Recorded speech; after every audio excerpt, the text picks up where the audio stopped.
In the chaos of the Great War, a conflict that introduced the world to machine guns, poison gas, and trench warfare, courage often meant standing up when everyone else was told to stay down. And in September 1918, near Soissons, France, one young officer did just that. His name was Samuel Parker, and his story is one of pure grit, leadership, and defiance under fire.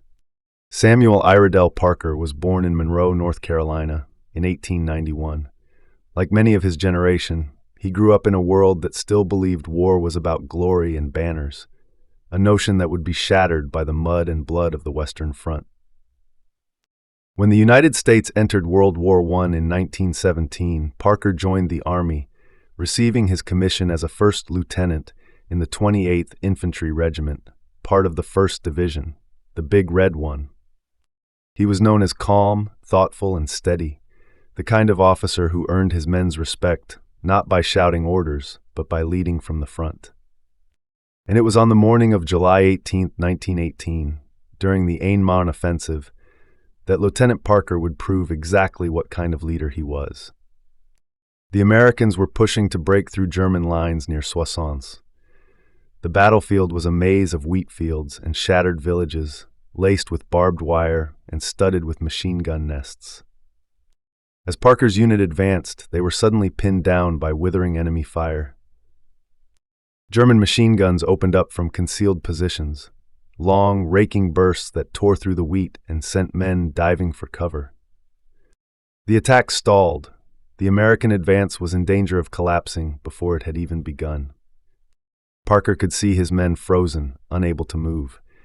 The situation demanded action, not orders shouted from behind, but leadership shown from the front. He rose to his feet, his uniform instantly drawing fire. Bullets hissed past him, kicking up dirt at his boots. But Parker didn't flinch. He shouted for his men to follow and began moving forward, not crawling, not sneaking, but charging straight toward the enemy machine gun nest. It was the kind of decision that defied logic and defined heroes. As Parker sprinted forward, he grabbed a nearby rifle from a fallen soldier and fired as he ran. The German gunners redirected their fire toward him, trying desperately to cut him down before he reached them. But Parker kept coming. He reached the first machine gun position, firing point blank into the nest. When his rifle jammed, he didn't stop. He swung it like a club, silencing the gun crew in brutal hand-to-hand combat. He seized the enemy weapon and turned it on the next position, laying down fire to cover his men. His sudden, fearless assault ignited the entire line. The men who had been pinned moments earlier now surged forward, inspired by his example. Together, they stormed the German defenses and, by sheer determination, broke through the line. When the smoke cleared, the advance had been saved. The German flank had collapsed, and the Americans pressed onward. The official reports later said it plainly: Lieutenant Samuel Berard Parker's one-man charge had turned the tide of the battle.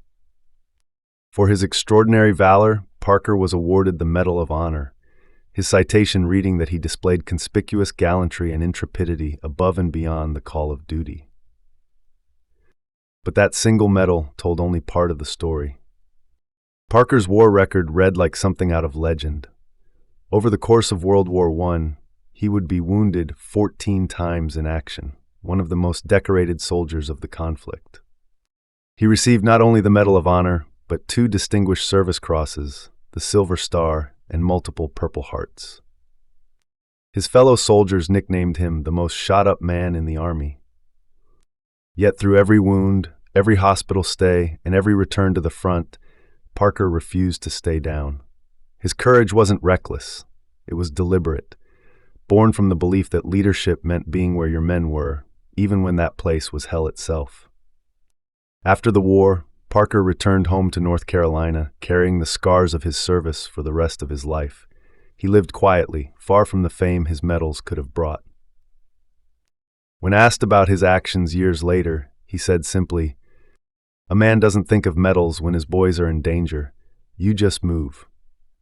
Samuel West Parker passed away in 1975, buried in Arlington National Cemetery among the men who, like him, gave everything for their country. His story remains one of the purest examples of leadership under fire, not because he ordered men into battle, but because he led them there himself. In the mud of France, under the crack of gunfire and the scream of machine guns, one lieutenant made a choice that would define his legacy. To rise when others couldn't, to charge forward when logic said stay low, and to lead not from safety, but from the storm itself. Samuel Parker, a soldier who wouldn't stop, and a leader whose courage turned the tide.